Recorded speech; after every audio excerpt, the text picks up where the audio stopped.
Welcome to our panel on advertising's identity crisis. Are we ready for the privacy compliant world? Obviously, this is going to be one of the big ones for NVF this year because identity has been at the top of most of the industry's agenda since Google's announcement at the start of the year. And I think it says a lot that even amid a pandemic, that's not really managed to shove identity that far down the agenda. It's still a priority for everyone. And the hope for this panel is that we'll take quite a clear and honest look at where we're at the moment in terms of finding solutions to the upcoming demise of third-party cookies, as well as sort of the industry's regulatory moves towards privacy. So we're joined by three wonderful panelists today who I'll let introduce themselves. Anna, we'll start with you. Hello, everybody. My name is Ana Milicevic. I'm the principal and co-founder of management consultancy Sparrow Advisers. We're based in the US, but a global consultancy, and we help everyone in the ecosystem from media owners, technology companies, brands, agencies, etc., including investors, figure out how to solve problems like identity and similar strategic challenges. Brilliant. Asha?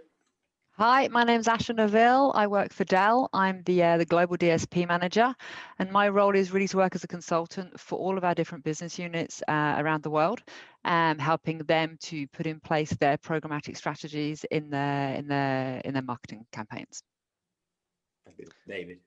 Hi, I'm David. I work for Channel 4. I'm the deputy head of digital and innovation. And my remit is to run the digital sales team and develop the digital strategy and the data strategy across the channel from a commercial point of view. Fabulous, thank you all. So to start off with, I want to just look at, I don't want to get too into the weeds with this, but I think it's important to think about what's really driving this push towards privacy, because I guess whatever is driving it is what has to be satisfied. If it's coming from consumers, then we need to make sure what we create is good for consumers. If it's coming from Apple solely, then we need to satisfy Apple, I guess. So where do you all think this push towards privacy is really coming from? Is it consumer driven? I'll take this one first. It's really a strange mixed bag. I think there's very little awareness on the consumer side of how advertising actually works and what it enables. And at the same time, there's this really big perception of tracking as an instant negative. And I think with the most recent Apple iOS changes and the IDFA changes, that's going to just get emphasized because now you're showing a consumer a few inches from their face, hey, do you want this random app to track you? And that sounds really creepy. But what isn't really getting highlighted is what the consumer is getting in return. And I think as an industry, we've really done a very poor job on this front over the last 20 or so years of explaining how advertising actually powers a lot of really cool content and really cool experiences. So it's a really interesting challenge now with the identity, where it seems to, as most things do these days, benefit the incumbents in large platforms and technology companies. But it is being positioned as, hey, this is really something that the consumer wants. And I have to ask, is this really something that the consumer wants? I mean, David, I'd be interested in your perspective, for Channel 4's digital platforms, do you think privacy and privacy protection on those platforms is high up your users' agendas? Yeah, I mean, I agree with some of what Anna's saying, but I think it is a major issue for consumers. I think consumers have over time become much more aware of their privacy rights, and they do feel followed, I think, and they haven't necessarily given those permissions in a knowing way, I don't think. So there is certainly an increased awareness of being tracked across the internet, across multiple sites, and it can feel a bit creepy if you're looking at a medical site and then suddenly you're on another site and something that's quite a private issue suddenly pops up. It's not necessarily a great experience, especially on the desktop and the mobile platform, I think. But yeah, in answer to your question, for Channel 4, it's always been of paramount importance to us. We very much we don't own any data. It's our viewers' data, and we very much look at it in that respect and frame it like that. So this can't come soon enough, really, from a sort of broadcaster point of view. We think this is a really positive move from a regulation point of view. Yeah. So obviously there's a whole bunch of different, trends that can be grouped together as a push towards privacy. But like I said in the intro, it was Google's announcement about ending support for third-party cookies on Chrome that was really the big one because of Chrome's sort of high use rate, I guess. Obviously, Safari was already doing it. Firefox had already started doing it as well, I think. But when Chrome got on board, that was the big one that was like, this isn't optional anymore. You have to do this. So with the death of third-party cookies specifically, I guess one thing that a lot of people maybe are still struggling to understand is what exactly does that change? What does that look like in running a digital ad campaign? Asha, maybe that's a good one for you. How does that change your programmatic strategies, and how big a role do cookies currently play? So at the moment, cookies obviously incredibly important for us. We do a lot of retargeting. I think we try to be as responsible as we can with the way we do our retargeting, to respect people's privacy, but obviously we do follow people around. I'm not going to say we don't. If you've ever been on our website, you probably will then have seen a Dell ad somewhere else. So I think that's going to be one of the things that is going to affect us the most, is how do we post 2022, how do we manage retargeting? Because it works. It works really well, and it's a campaign that we run in pretty much every single country globally, and it's always on. So that's the one that we've really got to think about, because that's going to go. And so we're just going to have to think of some completely different way, and we're going to have to just reinvent what we're doing there. But the other thing we are looking at a lot is our first party data. So we've got a big emphasis on first party data. Obviously, being Dell, the Dell model was built on the fact that we know our customers, and so we have got a lot of first party data. And so for that, it's going to be simpler for us and maybe some of our competitors to be able to use that data. So I think that's some of the things that we need to look at, and then also partnering with publishers who have got first party data, trying to test out what data have they got that we can use, and how we're going to pivot to being able to use their data a bit more going into the future. David, how about you? How big are cookies at the moment for a broadcaster like Channel 4? I mean, we're in quite a unique, well, not unique, but we're in a different position to lots of other publishers, in that we haven't been reliant on third-party cookies for some time now. We have a logged in single ID point, if you like, for our viewers, so we know which platform that they're watching on, irrelevant of the device or the platform. I mean, the thing that makes our, I suppose, position even more different from lots of other publishers is that lots of our viewing takes place on the big screen. So about 70% of all of our viewing is on big screen devices, which obviously aren't cookie enabled. There's no cookie syncing that goes on those, and we don't actually play in the open RTB space, where there's obviously a sharing of data. So we've actually recently just launched a programmatic guaranteed offering that isn't reliant on third-party cookies. So what at a time when lots of advertisers are moving away from, or will have to move away from, the open RTB space, we've been working hard behind the scenes to launch a kind of brand safe programmatic solution that isn't reliant on the open market. Mm-hmm. And just quickly, what's your thoughts? Like, is the change from cookies, and as well, I guess Apple's changes to IDFA, are they as seismic as they're being painted to be? Yeah, I think sorry, go ahead, David. No, I was just going to jump. So I think Ash has made that point, that it's huge for advertisers that have been spending in that way in the past.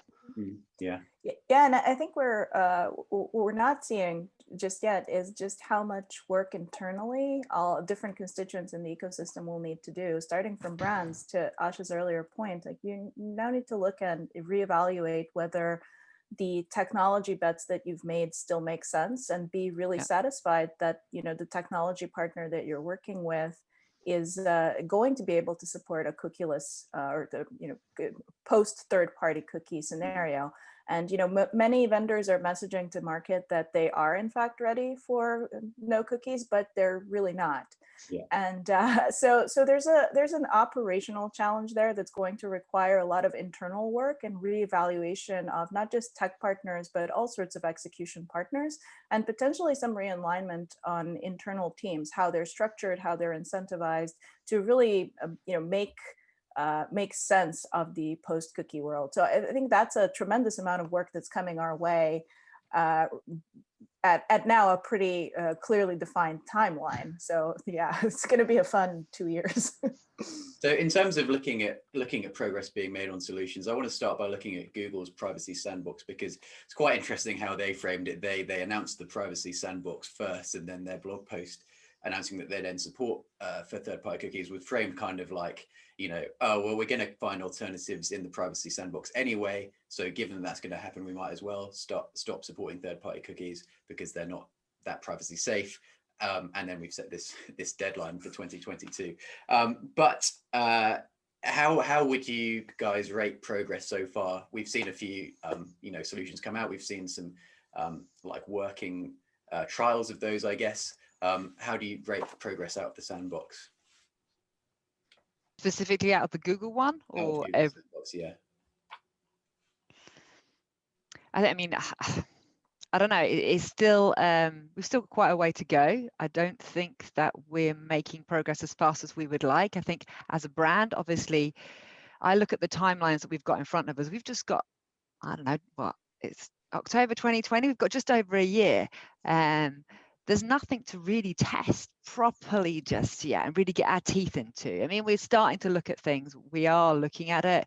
We're setting up an ads data hub and starting to, I don't think test is the right word, but starting to put our feet in there and to see what we can do. But I think that as I start to look at next year, and we're already planning for next year, we're planning for the first half of next year. Once our plans are done for the first half of next year, we've then got the second half. So a year isn't very long in this world. And I feel that I'm starting to get a little bit nervous that there are not a lot of solutions out there that are ready. And I think Google aren't ready either. And when you hear them talk about it, when you speak to them, they don't have all the answers just yet. And I'm not saying that I expect them to have all the answers just yet. I think we've still got a long way to go.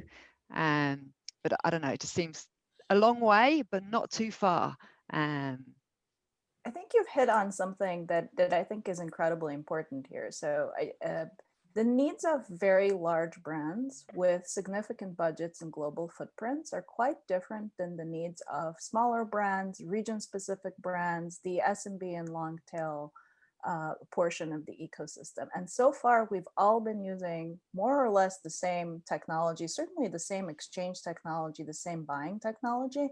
And one of the things that I'm thinking will emerge out of this reconstitution post third-party cookies is really a bifurcation in terms of what the larger spenders are using and how they're going to market, with more direct relationships with publishers, with more direct deals that way, versus how everybody else is going to market. And so in the US, that would be, the 100 largest advertisers or so. In the UK, it's probably the 25 largest advertisers, maybe 50. In smaller regions, that number will vary and the cutoff will vary, but I do think we are going to start seeing two very different ecosystems emerge. Initially, two for the the large global brands who can maintain these direct relationships with publishers, and then those for whom marketing can maybe be more of an autopilot type solution. And I think that's going to be a very interesting, perhaps frightening shift. Yeah, I think I agree with that as well. And I think that there seems to be lots of different solutions that are all being built, none of which are quite ready yet from a kind of universal ID perspective. But it feels that those solutions do sort of start creating what has gone before. Whereas I think some of the clean room approaches might be where we see the biggest growth. And I think to your point, Ash, you must have a load of first party data already, but I can imagine that's a massive focus for you and every other client out there now, to make sure that if all these solutions don't work, then there can be kind of partnerships with other with publishers on a more direct basis, because that's going to become more and more important. So if all these things, fall over in the future, then there is still an opportunity to use your own data to identify users in a smart way. Yeah, I mean, we'll turn to other solutions. I guess, Asha, you sort of hinted earlier, asking, we're talking about Google Sandbox. One question is, how comprehensive is Google's solution? If we do get good and usable tools out of the sandbox, is that problem solved, or do we still have a problem of balancing lots of different solutions for different parts of the internet? Yeah, we're still going to have a problem. Google, if Google come up with the perfect solution, wonderful, great, perfect. But it's not perfect because it will only be perfect for the Google ecosystem. They're not going to be working with Facebook and Amazon and LinkedIn and the other big walled gardens. So we're going to end up having to have the Google sandbox, the Facebook sandbox, the Amazon sandbox, and then all of the others that are starting to get down. So where does it end? So I feel that you kind of looked at this and thought, okay, this could actually be a really great opportunity for us to create a much more open and collaborative system, but we're actually going to be recreating the same thing in a different way. And I think that's one of the things I'm slightly concerned about as we look at this, is that we don't just, from your first question, it's like, was this user driven? And let's say it was user driven. It's because our users are worried about their privacy being impeached on and what have you.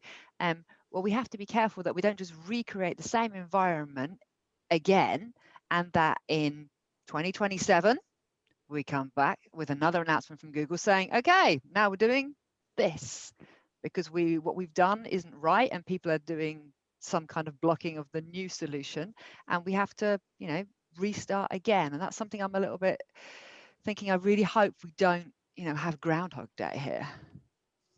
I wish there was something I could click to send hearts and agreement on TikTok here, because I that's you're 110% spot on. It's exactly what's possibly going to happen, and it's such a gnarly challenge because cookies are a very inappropriate foundation for a lot of transactions going through them, and a really, really healthy advertising economy. So to your point, if we just kind of go, all right, we're not calling them cookies anymore, we're now calling them something else, and nothing else changes, then the brownies now. Yes, exactly. It's brownies. Yay, everybody. It's just not gonna do us any favors in the mid to long term. Yeah, I think the number of the problem is, there's a consumer kind of cry saying, "Stop following me." That's what is coming out loud and clear. If someone starts saying, "Stop following me," and then you find a new way of following them, it almost becomes even more intrusive. I think so. Yeah. I think it's time for for us all to make sure that as an industry we listen to consumers, because, like you say, otherwise I think we're going to end up in a worse trust position in the future. Yeah. I've been thinking that for me, a good example of consumers caring about privacy, but not necessarily the specifics, is how, people that you talk to, normal people outside of the industry, will talk about, Facebook and their use of data, because Facebook will say, we don't sell user data. And, that's true from what we know. But, if you tell, I have told my friends, they don't actually sell your data, they just let advertisers use it. But most people don't care about that. They still say, okay, well, that's the same thing. So it's, I think it's very important that the industry remembers it's, normal people don't really know the specifics of the tech that's, different, and they care about the outcomes.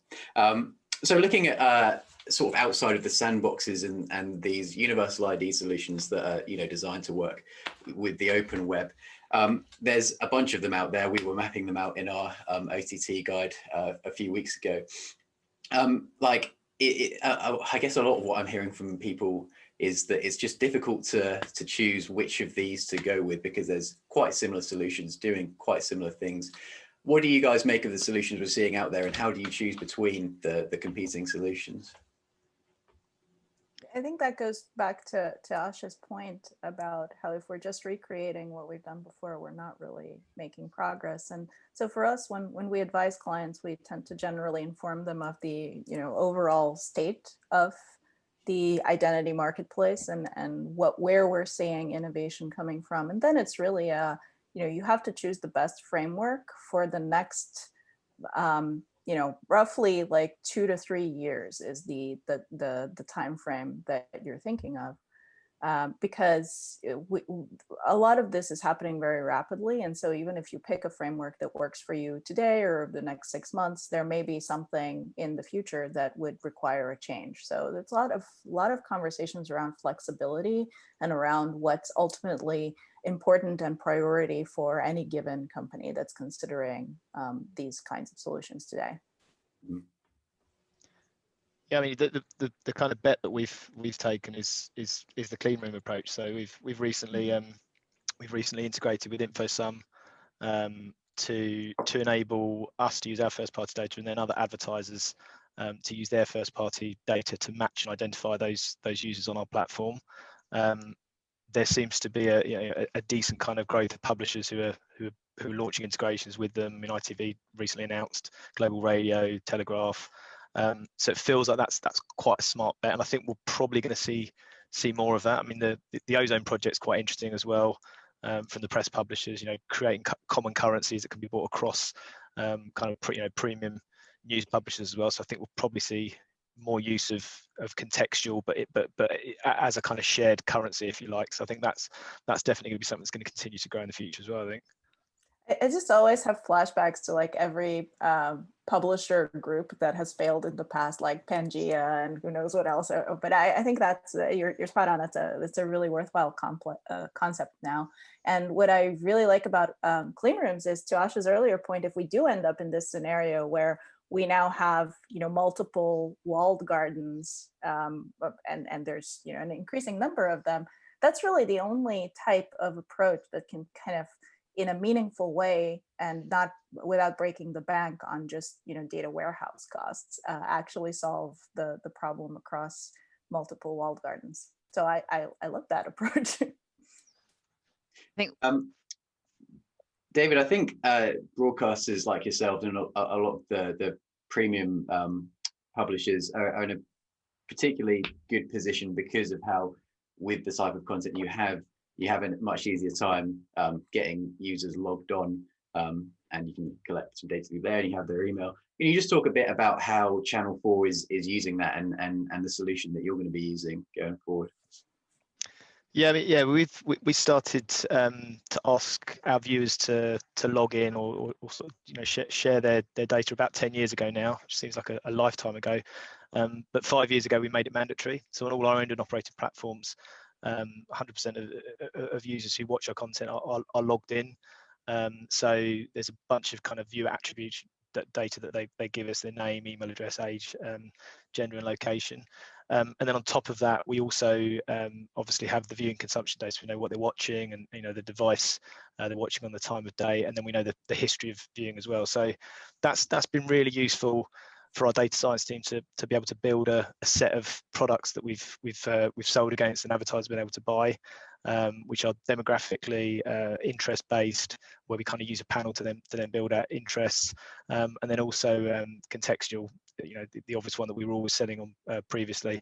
But more recently, we've moved to make that data suite a lot smarter. So I mentioned the integration that we've got with InfoSum, and we've launched a product called Brand Match, which enables advertisers to bring their own first party data and match that in a really safe and compliant manner, so they can identify either the users that they already know about, or they can do the inverse of that and do prospecting to identify new customers. And then the other two products that we launched, an approved product where we allow advertisers who don't necessarily have lots of first party data to buy off the shelf segments from approved data sources. So we've got an integration with Axiom as well. And then finally, something called Bespoke, which allows advertisers to use our own first party data and then sort of layer it on top of each other. So you might be able to target people who love Formula One and watch on a mobile device. I mean, I'm making this up, but there's kind of endless opportunities there. Yeah. I guess it's, we should look at the buy side as well. Actually, you've already said that, first party data is a big focus for you guys at the moment. Like, how does that look in terms of, have you always been quite first party data focused, and how is that working out as you kind of place more focus on that? Yeah, I mean, as I said, our model, Dell's model, has been about having that customer data. You know, when Michael Dell created the company way back, he wanted us to be able to talk directly to our customers because he understood the value of having that customer data. And I mean, that was 30 odd years ago now. And I think today it's even more true. We've got an awful lot of data. We have invested a lot in our DMP solutions, in working with Salesforce to be able to use that. We're creating today a much more connected customer journey and trying to work out how we can orchestrate across the whole of a customer's life cycle and their journey through the Dell website, picking up all of their little bits of data points and making something that is actually interesting for them and relevant for them by using all of that data. If we didn't have their data, we wouldn't be able to even start looking at that. I'm not saying what we do is perfect. I mean, we've still got a lot of work to do on it, but we're looking at creating those identity links. So with like a digital keyring to be able to help us going into the future, not have to use cookies and still be able to communicate to them on a very much a one-to-one personalized basis. So it's something that's really important for us. So based on the progress we're seeing made within the sandboxes by the sort of the universal ID solutions and, you know, that you guys are sort of working on internally, where do you think, I know there's still so many unknowns about how these things will progress, but where do you guys think this all shakes out when Google's deadline hits in 2022? Do you think things will look fundamentally different? And as you've already suggested, maybe some of that's good if we lose certain of the creepier aspects of digital advertising. Or do you think we're going to get to a place where you can pretty much do what you can do today? It just works a bit different technically. I'd like to think it would be very fundamentally different, but I think we're going to recreate what we know because that's how we do things. I think people are going to be too scared to say, how can I not retarget? I need to be able to retarget. And you know, working in programmatic, we see how difficult it is to change the traditional marketers' attitudes towards marketing. Just helping take people on the journey from traditional marketing to, you know, digital and programmatic has been really hard. So now that we've got them to, you know, think that this is the new norm, now I've got to say to them, okay, well now you've got to change again. So I think it's going to take more of a shift, and I think people are trying to recreate the same thing. Which, you know, as I said before, I'm not sure that's the best idea, but I think that's probably where we were going to end up. Mm-hmm. Yeah, I think everybody's going to have the same KPIs that we're going to need to kind of hit somehow. And that's what's really making that type of, well, wait a minute, in this new world, what could we be doing differently type thinking. Very, on the one hand, very risky, and on the other hand, really hard to execute internally. Yeah, I mean, I think you know, everything points to the walled gardens becoming stronger, doesn't it? And you know, I think first party data will become more and more important, and the long tail in the long run, I think, will suffer, because I think those publishers who are possibly mopping up lots of revenue from the open RTB market, from advertisers who are targeted on sales and getting click-throughs. I think it's going to be hard for them to do that when they're asking people to register if their content's not strong enough. Mm. One aspect that I want to touch on before we wrap up that is very important to the conversation is regulation. I've spoken to, which is obviously a whole other aspect of it. I've spoken to some people recently who have had an attitude of, you know, GDPR is a few years gone now. We're pretty much out of the woods with it, but we still see some pretty big developments. There was the story a few weeks back about, well, the EU Privacy Shield was struck down by EU court the Privacy Shield was struck down by an EU court this summer, and Facebook, for example, uses that as a legal basis for transferring data, and there's been suggestions that if Facebook can't do that, then they can't operate their businesses in Europe, which would be huge. And as much as it's a huge subject that could have its own panel, just like, as briefly as you can, like, do you think there's still more to come on the regulatory side, and that we'll see more like pushes towards privacy from the regulators? Well, most definitely. I think with GDPR, it's a really, really useful framework and kind of the first of its kind, certainly at the level of a multi-country effort.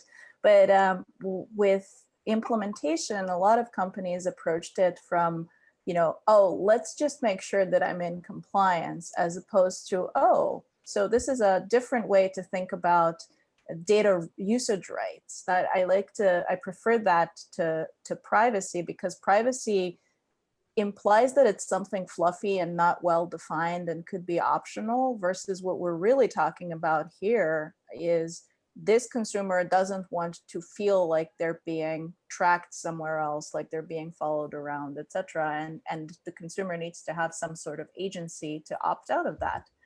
So I think we've now seen the first slew of GDPR lawsuits, major lawsuits filed against significant vendors in the space, and I expect that trend to continue as the law really lets you challenge the basic tenets of how data transfers work.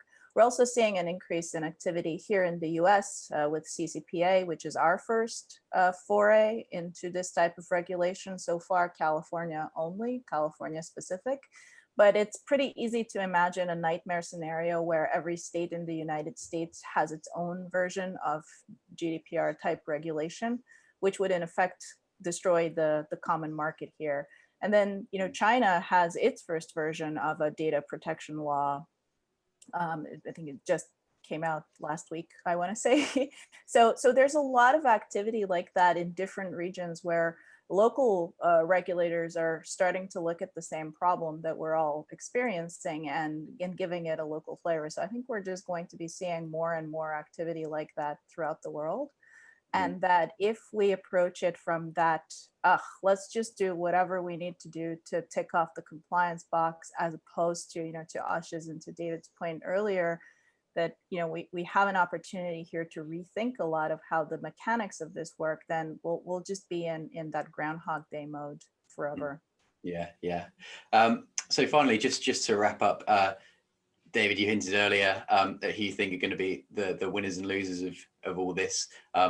Asha and Anna, who do you think comes out well of the overall privacy push, and who comes out not quite so well?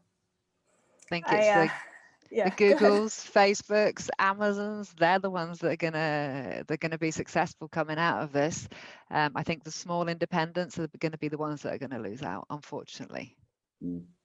Yeah, I couldn't agree more. I think this is always the way that the ecosystem is set up right now is to always favor the large walled gardens and platforms. So whatever happens in market, they somehow end up winning more and more share of ad spend, of attention, of whatever KPI metric you want. But I'll also add to Asha's conclusion that I think consumers are going to lose too. Because if we lose the open internet, there's a lot of content and engagement and fun stuff that people enjoy using today that just isn't going to be able to commercially survive in the future if we don't figure this out. No pressure, just, Very true. Yeah. Well, that was all very positive. Yeah. That's, I'm afraid, all we have time for, but I really enjoyed this chat. So thank you very much to all my panelists.